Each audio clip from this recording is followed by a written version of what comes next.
All right. Hello, everyone. Start coming in our virtual room because we're discussing AI and death. That might not seem like a typical topic for a live stream discussion, but one of the things that I've noticed, and by way of introduction, I'm David Polgar, the founder and president of All Tech is Human, where we tackle the world's thorniest tech and society issues.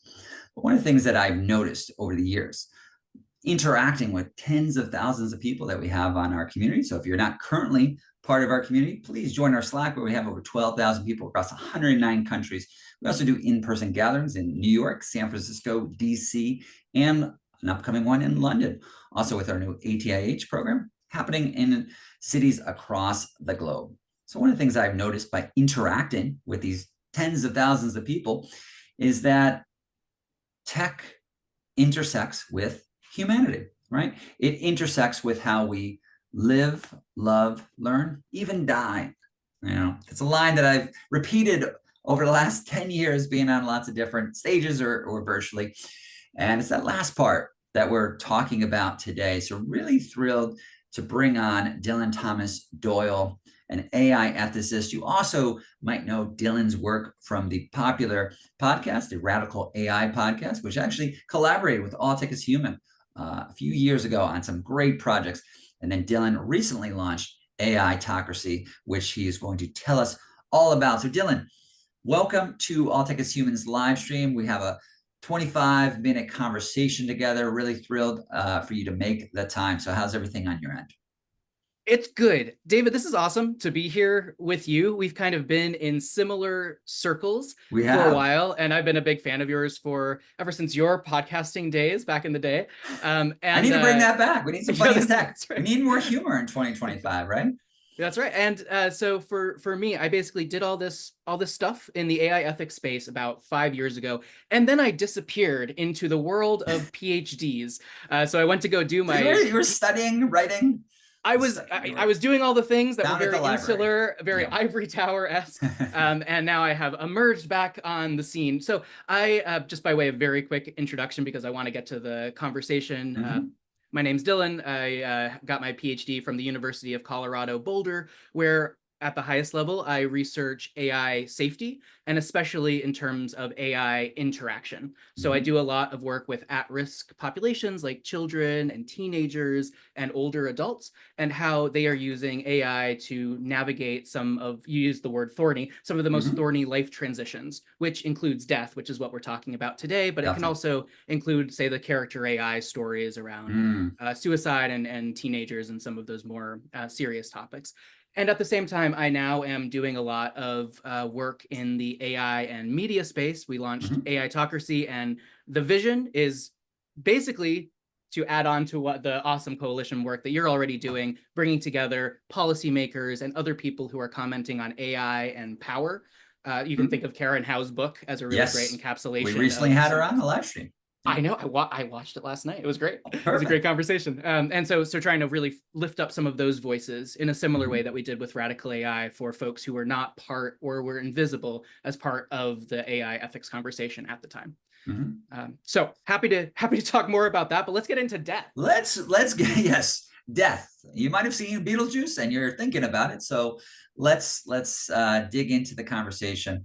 Dylan, before we started, we were just briefly kind of chatting that in my own background, being involved in this space, speaking and writing about how technology is impacting us from an ethical, legal, emotional kind of framing, right? Technology intersects with all of humanity, so it affects us on an individual and collective level.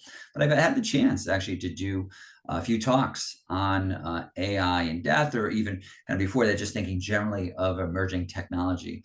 A few people hearing about this upcoming live stream mentioned a well-known Black Mirror episode, right? So it's that classic issue, and something that I'll mention has been around actually for a bunch of years, but it's this classic issue where technology offers the promise sometimes of something we might want, right?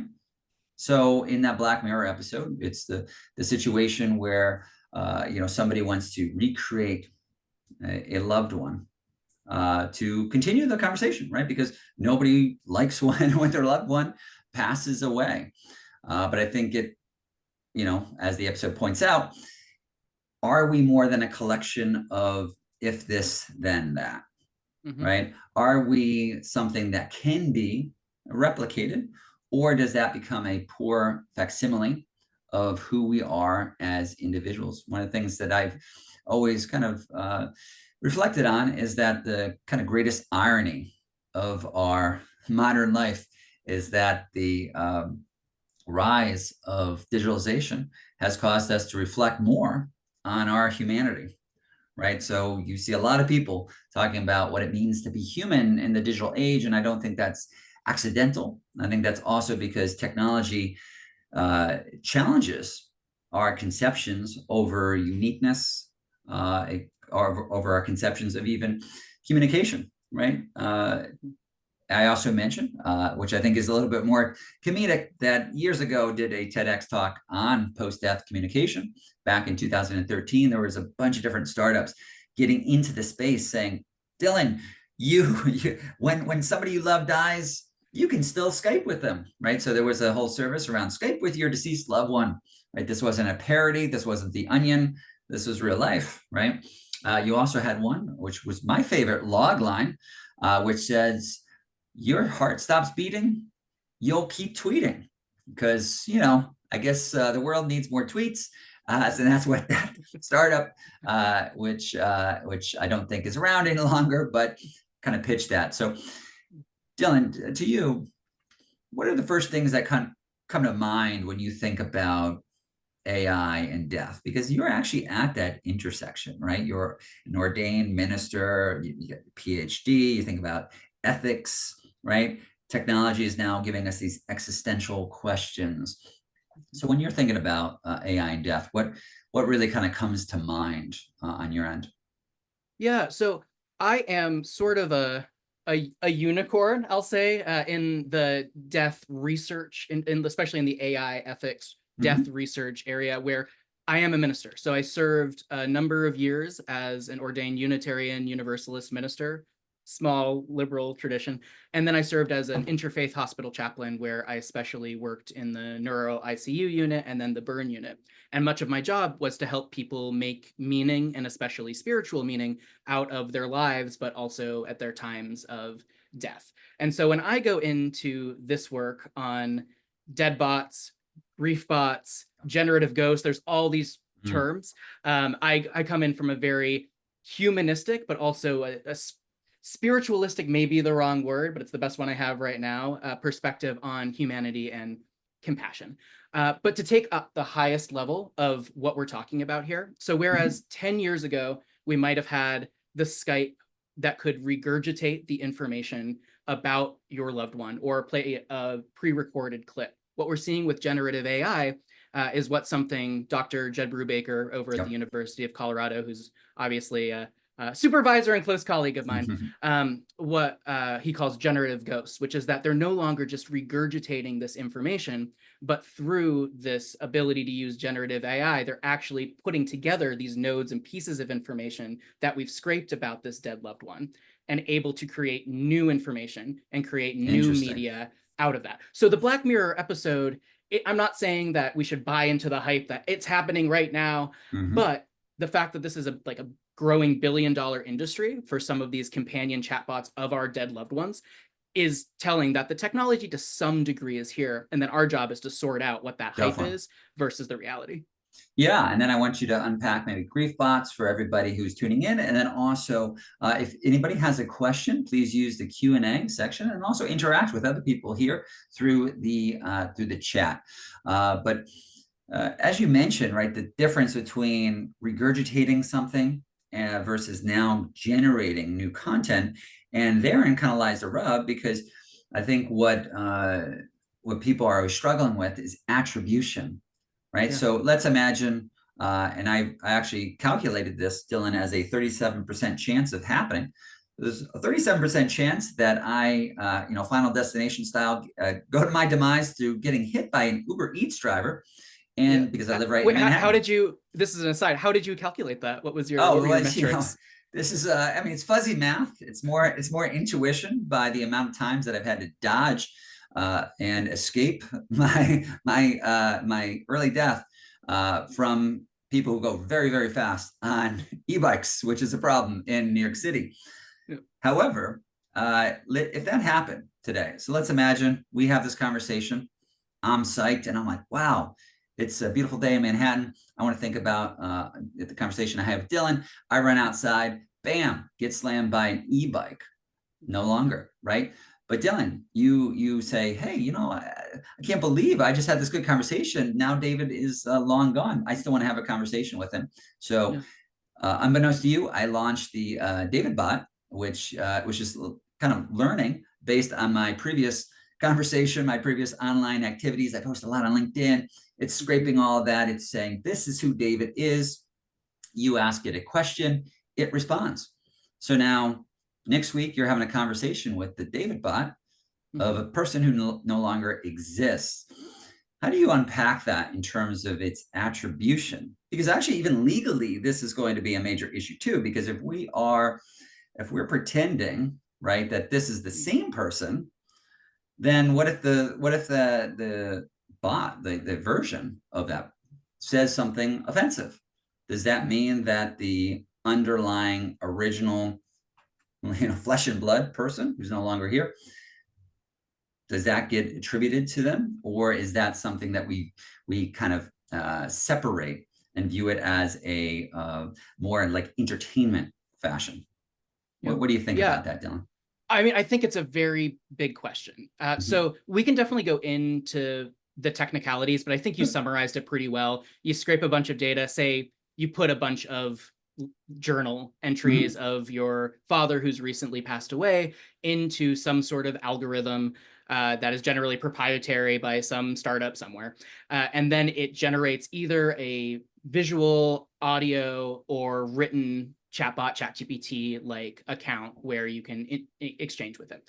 And the technical part is really interesting and how that's going. But your question gets to the part that I really care about, which is what are the stories that we're telling about these technologies as it relates to our identity and as it relates to who we are. All tech is human, right? As humans in this space. And so there's lots that through the entire history of AI, as we know, there's been this quest for immortality for some folks, like this narrative that AI is getting us closer to immortality or allows us to say, we're never going to die. We're going to have something that represents us, the androids, etc.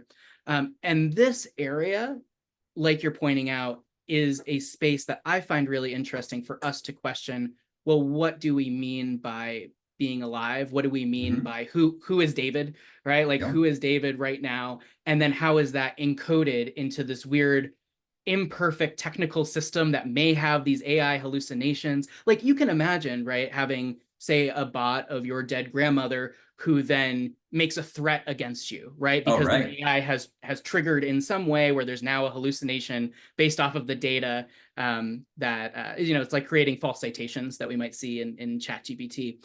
And those kind of concerns or ethical considerations are really at the heart of what I'm trying to ask as a minister and a scholar. And there's a lot more that we can say about that. But for me, I think that is the real question here is like, where is the human and the story of the human that we're telling as we're thinking about not just death, but now death plus AI plus technology, AI narratives, all of that stuff wrapped in. And how does that affect your understanding of who grandma was? Yes. So let's imagine grandma got run over by a reindeer, right? Yeah. Coming home last Christmas Eve. And that occurs. And then now grandma says things that are really hurtful, right? Does that affect your memory of the other individual? The other part, Dylan, that you mentioned that I kind of want to unpack is really just this quest for immortality, right? So that's obviously been long said for kind of like a Silicon Valley ethos. I mean, you do have people who are more like transhumanists, people who are thinking they can, transcend death. Even when you analyze when there was a lot of hype around the metaverse over the last couple of years, people were wondering, is that the classic Ponce de Leon of looking for this fountain of youth or a time where we're never going to age? But I always kind of wonder, I think one of the paradoxes of life seems to be that We want something to continue forever, but at the same time, its fragility is what creates its beauty. Therefore, you don't want it to continue forever. You think you do, and you want it to never stop. But if it never stopped, then that in itself becomes a problem. There's lots of sci-fi movies where that would be the classic kind of like Faustian bargain, right? Where you say, "Hey, I don't want cancer. Let me live forever." And then there's a future where you live 10,000 years, and then that is a dystopian future because you actually would not want to live for 10,000 years. So how do you get at that aspect? Because to your point, you in your own role, you've been around people who are probably going through these different stages. I'd be curious of how you kind of unpack that aspect, because I don't know. I'm always kind of struggling with that area about we want something, but do we actually want it, or is that going to be something that could turn out to be a bad bargain? Yeah, well, to speak to something you said a second ago, the way that I think about this conversation is around legacy, and how do we as a society and as individuals want to treat our digital legacy, because our digital legacy to some degree is our like data and accounts, like your old Facebook account that you may or may not, depending on the audience, still access and still use. And that's one thing. After you die, that gets left. But then there's this new question of what is the legacy of these either chatbots or how our data is used, like questions of data donation. All of that is wrapped up into how we want our identity to persist.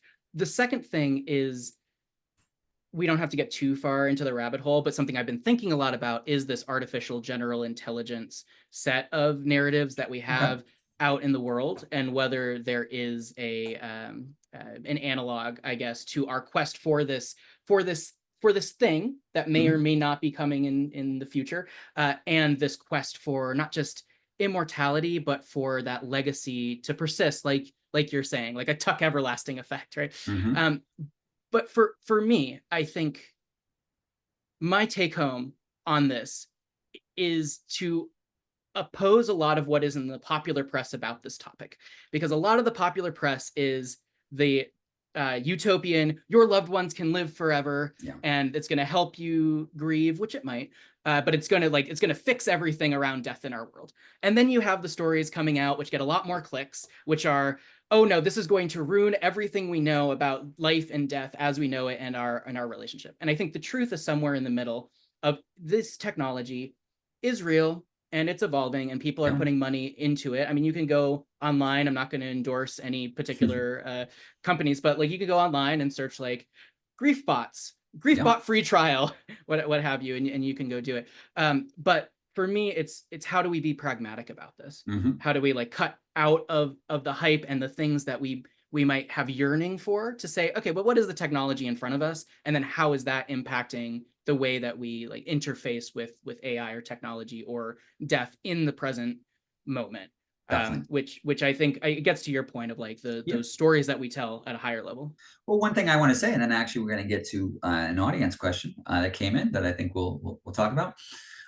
You mentioned, hey, does it help us, paraphrasing here, does it help us grieve? That's the promise of a lot of this technology, that this now deceased individual, this will help you with your processing of that, the impermanence of life.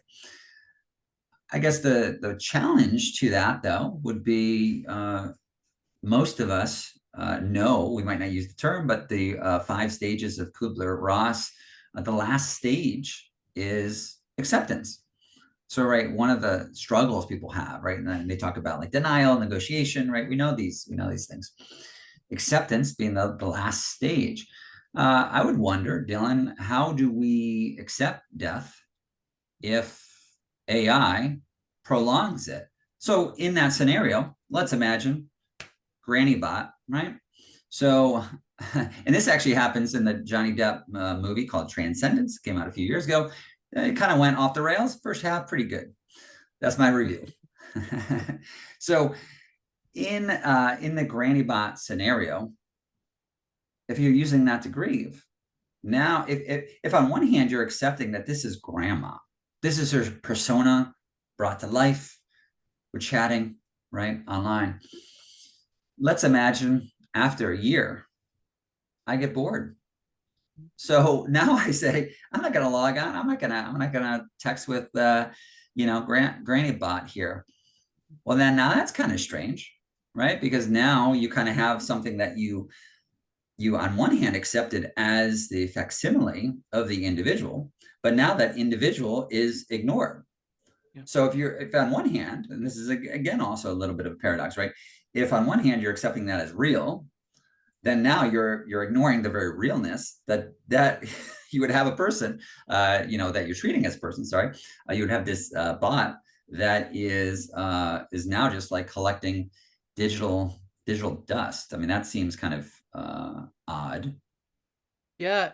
So I not to do the thing where I plug my TED Talk, but just recently did a TED Talk in which I talked a lot about closure and how like this technology allows us to ask new questions of what it means to have closure in grief. And there are a lot of folks saying this technology is disrupting how we think about grief.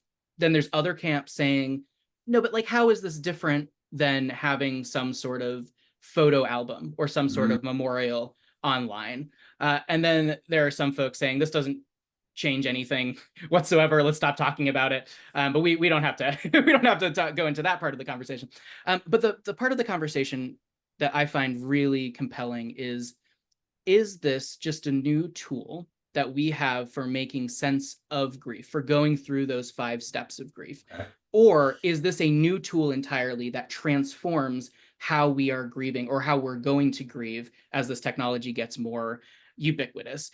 For me, I am taking the pragmatist approach of it allows us to ask really interesting questions, but with your example of Granny Bot, but really it's still up to us. We still need to be responsible in how we use this new tool that we have, but it's just a new extension, a new tool like say like a Zoom funeral, right? Like that's a new piece of technology that allows us to interact with grief in a new way. But people then say, right, is it different because the identity is being created and recreated? That's actually a question we just got in. Sasha is saying, quote, losing someone you love is also about remembering who they were. Yeah. Is the bot going to become the thing you remember more than the actual person? Right? That's a huge dilemma. So if Granny Bot says something highly offensive, you're like, oh my God, now I have a totally different impression of who the grandmother was to that person. Yeah, there are, when I'm saying be pragmatic about it, there are real harms with this technology. Yeah. Like there are real potential harms for impacting memory, for impacting legacy.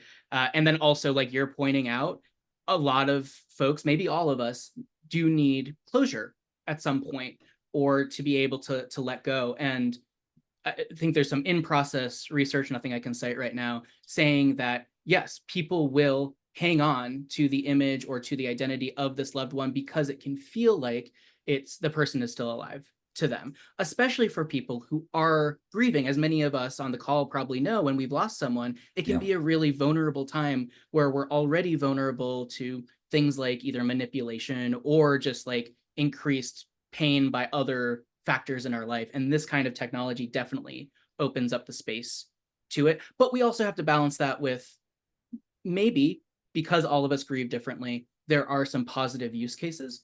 And that our goal right now as both technology developers who want scalable technology and then also researchers is to figure out how to make this technology safe as I think about it. Yeah, we definitely have to. We just got a flurry of questions. So Dylan, if you don't mind, putting on your thinking cap, you got some questions coming at you. The first one from Gallet. Nice to see her on this. Actually, former guest of Funny as Tech, pre-COVID. Remember that time period before Life in Amber kind of occurred.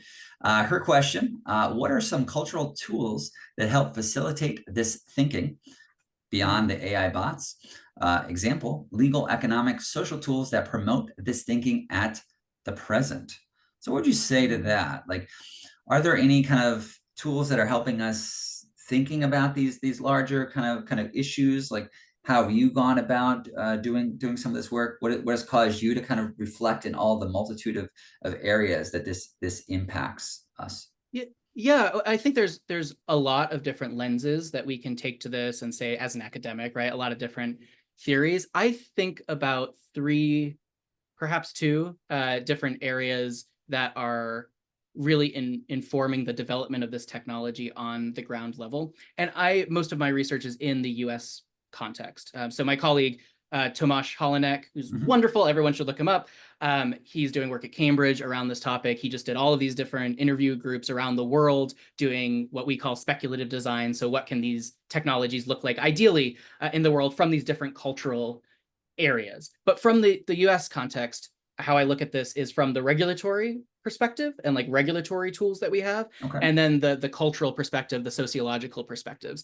Starting with the sociological, we have like in the US, there is a lot of literature saying there is a culture of being a death denying culture. And so that is also contested. But thinking about the almost death studies folks of saying, okay, well, what is the impact of that on how we use death-facing technology, from burial technology to other areas? How do we even talk about this topic in the first place? Like, I imagine some people in this call, when we mention some examples, you kind of seize up a little bit, like that's not right.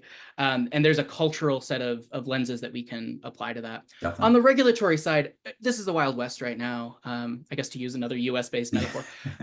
This is like, especially with some of the recent decisions around state AI regulation coming down from the Trump administration.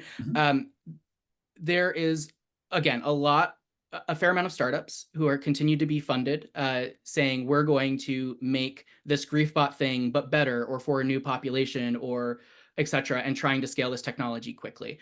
I believe that regulation around the world, and again, Tomasz, great person to talk to about the European side of this and the AI Act and some of the implications there.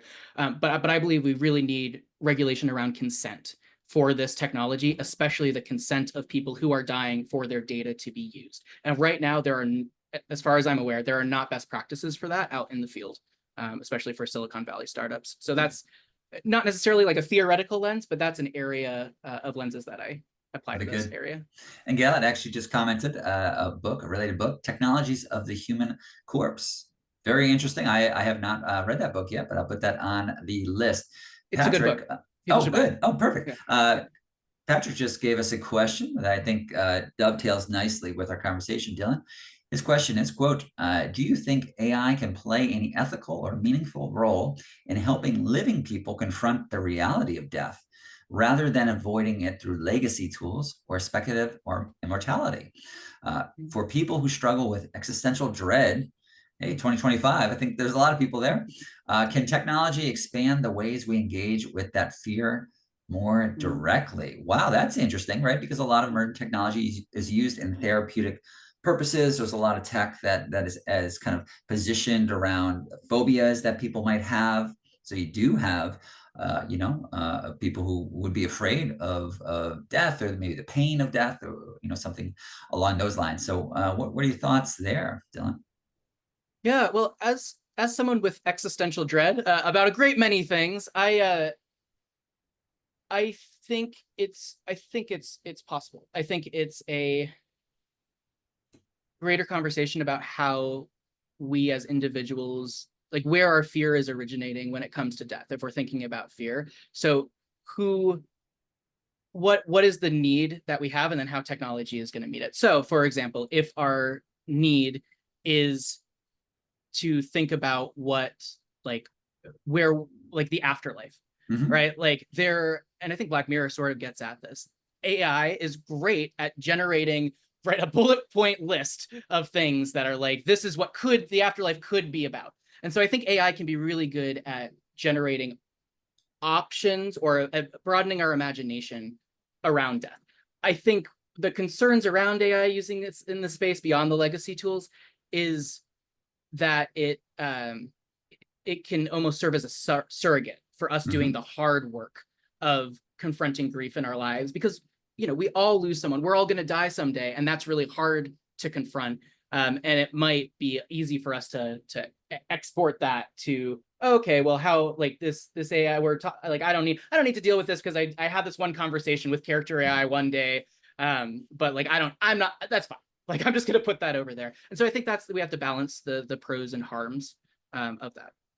And I mean, since you mentioned it, we could do obviously a whole different discussion around some of the issues related to character AI, which I imagine a lot of people are familiar with. But I think one of the kind of the lawsuit that's occurring right now, one aspect of it seems to be the dissonance that might occur if you are thinking of digital life, right? This digital existence as the same thing as physical life. And, those are obviously two very distinct things, right? Want to get to a question from Shannon. What are your thoughts on the ethics surrounding the cost related to maintaining the Griefbot? So that's an interesting question. A lot of people talking about the environmental impact of generative AI, right? Does this, going back to Shannon's question, does this introduce other types of death, digital death, and another mourning experience processes? This is a great question. I have not seen anyone talking about this out in the field. I'm sure there's like conversations happening. I have not personally thought about this, but the short answer is yes. I think that there are ethical considerations around all of the natural resources that we're using and electricity, all that stuff, and the impact of that on our world for our generative AI development. Mm-hmm. And I'm not entirely sure how we fix that. David, maybe either you or someone else on the call knows how to fix that. But I think this is an ethical dimension. Normally, as you can tell from this conversation, when we're talking about this in the academic world, it's okay, these bigger questions of identity, and then the practical questions of how these things are used. But the really practical questions of how that data is being managed and developed within technical systems, including the environmental impact, is an area that I think is really needed. And if you have more thoughts on that, please do reach out to me. I would love to design a study around that. I think that's really important. Oh, perfect. Yeah, and we'll get to that as we're kind of winding our way down. We're going to end in about 5 minutes here. So Dylan, at the end, I'll ask you how people can stay in touch with your great work. For example, the talk that you mentioned, we'd love to kind of include that in our upcoming, companion piece in our newsletter, bi-monthly newsletter. We'll kind of mention the talk that you did. One quick comment that we had, and one of the questions that says, how do insurers deal with the death of a person, relative, and their quote unquote digital entities? Just as a quick aside, that's actually a fascinating area around legacy accounts. There's a few years ago, there was a popular article talking about the projection that it's not going to be that long from now that there's going to, and hold on for this, hold your hat, there's going to be more dead people online than there are living people, just by the sheer magnitude of how you have kind of, generational turnover, if you will. I got to say, one thing that throws me off a little bit, Dylan, is even just on LinkedIn. You don't think of LinkedIn as too crazy and too exciting, but there's multiple people I'm connected with who I will receive a notification saying it's their work anniversary. These people are not living anymore, right? They were once. They died in the recent years. So it is a major problem. So I'm curious if you have any thoughts on that with some of the work that you've done. Because since people don't like to think about death, they usually don't always adequately plan. But one of the things that actually a lot of lawyers are getting involved in is around like the legacy aspect, is saying that Uber Eats driver ran me over after our conversation. Wait a minute, what happens to my LinkedIn account? Dylan, you might send me a message and then nobody would know. You wouldn't know that I'm no longer, in the physical realm. And then that would be kind of like a problematic. So obviously that's why with legacy accounts, you set up like a family member who would take over that account. So then they would reply and say, hey, I don't know if you heard the news, check it out. David got run over by a Uber Eats driver. You can send your donation to the anti-Uber Eats, campaign, and take it from there. So any thoughts on that, Dylan?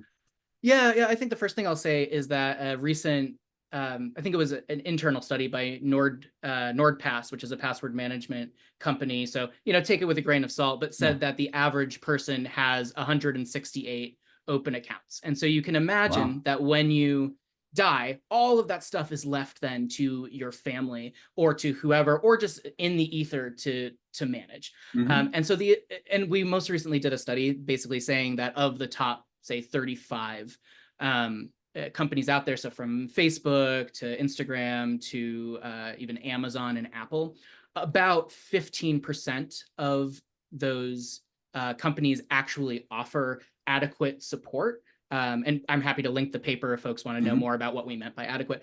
But to provide that kind of post-mortem after someone dies support to family members trying to either access or manage that data. And at the same time, you have this estate planning world who is, there's a lot of money in online accounts. This is a estate planning world that is really trying to develop out tools, including AI tools, to help people do this pre-mortem planning and then this post-mortem management.